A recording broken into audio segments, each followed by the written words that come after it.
It stood on the stage of the International Medical Symposium, my hands shaking not from nerves but from the weight of every dried leaf, every tincture, every whispered remedy I'd carried in my battered satchel for years. The room was bright, the air humming with the polite chatter of doctors in crisp white coats. I'd been given 5 minutes to present the data from my field trials, proof that a forgotten Himalayan shrub could lower blood pressure spikes without the side effects of synthetic drugs. I'd rehearsed until my voice sounded like a mantra, until the words felt as natural as breathing. When I finished, the silence that followed was heavier than any applause. Then Dr. Harlan Voss, the head of pharmacology at the university that had once employed me, stepped forward. His smile was thin, his eyes cold. "Thank you for your enthusiasm," he said, voice dripping with patronizing pity. "But let's be clear. What you're calling ancient wisdom is nothing more than folklore dressed up as science. The medical community cannot and will not build its future on superstition." He turned to the crowd, and a ripple of polite laughter spread like a wave. I felt the blood drain from my face.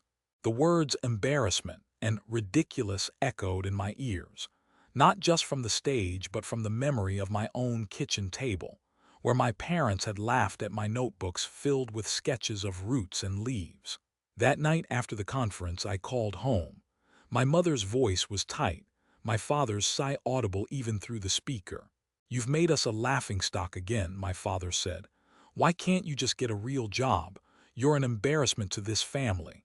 My mother added, "All those herbs, they're never going to feed anyone. You're wasting your life."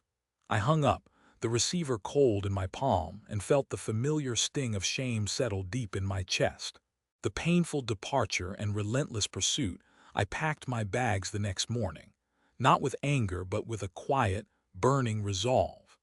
I left the city that had welcomed my ambition only to reject it, and I drove north to the valley where my grandparents once grew medicinal herbs before the land was sold off for concrete. The fields were barren, cracked earth stretching to the horizon, a stark reminder of how far we drifted from the knowledge that once kept our ancestors healthy. I set up a modest lab in a renovated barn, its walls lined with jars of dried plants I'd kept, trembling in. I began gathering wild plant and species that grew, wild plants that had been neglected for generations. The first weeks were brutal. The soil refused to yield, the seedlings wilted under a sun that seemed to mock my efforts. My phone rang with messages from friends who'd once cheered me on, now asking when I'd come to my senses. My parents sent a terse text. "You're wasting your time. Come home before you ruin yourself further."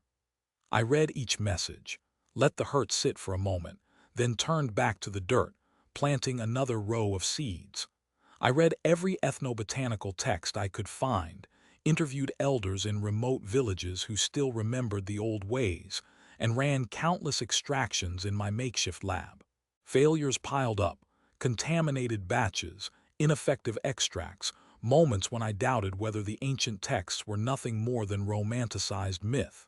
Yet each failure taught me something: a nuance in drying time, a temperature threshold for alkaloid release, a symbiotic relationship between certain shrubs and the soil's microbial life. I began to see patterns, not just in plants but in the land itself. Months turned into years. Slowly, the barren patch began to blush with green. A hardy shrub I'd identified from an old manuscript, Rhodiola cairnica, started to thrive, its roots thickening, its leaves exuding a resin that, when tested, showed potent anti-inflammatory properties. I documented every step, every variable, every unexpected result. My notebooks grew thick. My datasets became robust enough to withstand peer scrutiny. I submitted a paper to a respected journal of ethnopharmacology, bracing for the same dismissal I'd faced before. This time the reviewers wrote, "The methodology is rigorous. The phytochemical profile is novel and shows promising bioactivity." The article was published, and with it came invitations to speak, to collaborate, to consult.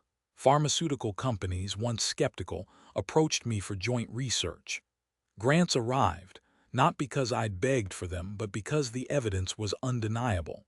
The arduous ascension and profound triumph, the transformation of the valley, was nothing short of miraculous. What had been a dust bowl became a mosaic of medicinal gardens, fields of Withania somniferae swaying in the breeze, rows of curcuma longa glowing gold under the sun, groves of ginkgo biloba offering shade to workers who once thought the land was worthless. I hired locals, taught them the old techniques of seed saving and soil regeneration, and watched as the community's health improved. Fewer respiratory ailments, better digestion, a renewed sense of pride. I built a small processing center where the extracts were turned into tinctures, salves, and capsules, all labeled with both the scientific name and the traditional vernacular used by my grandparents.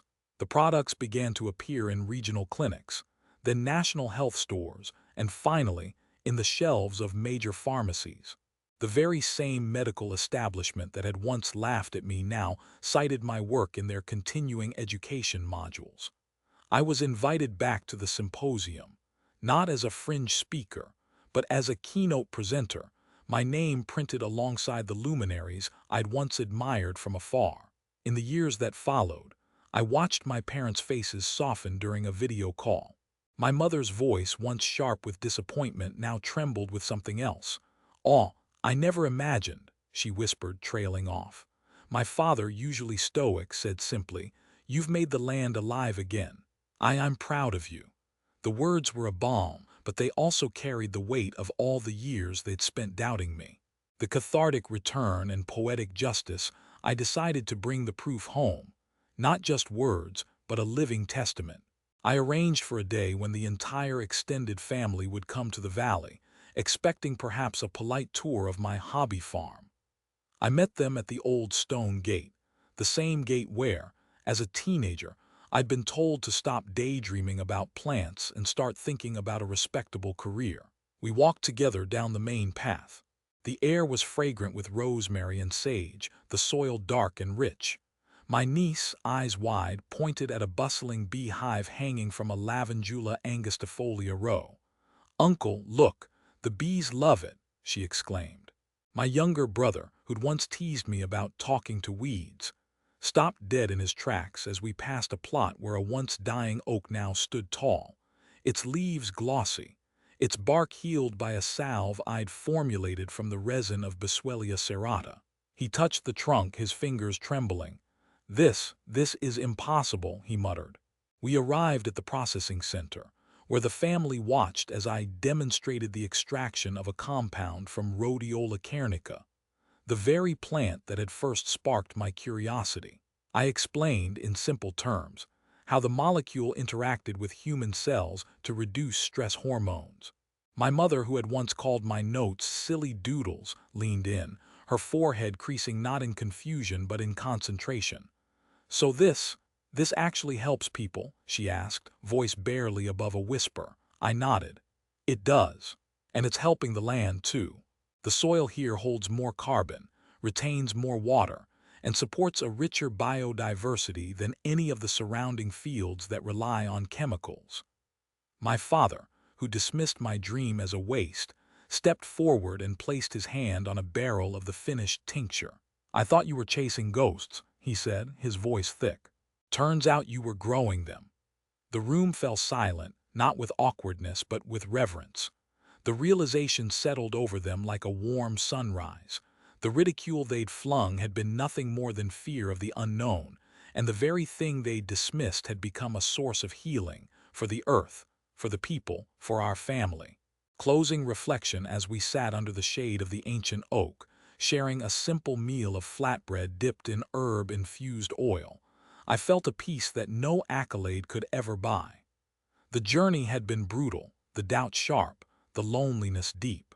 Yet every step had taught me that healing is not a battle between old and new, but a conversation between the wisdom of those who walked before us and the curiosity that dares to listen. My family's faces, once clouded with skepticism, now glowed with a quiet understanding.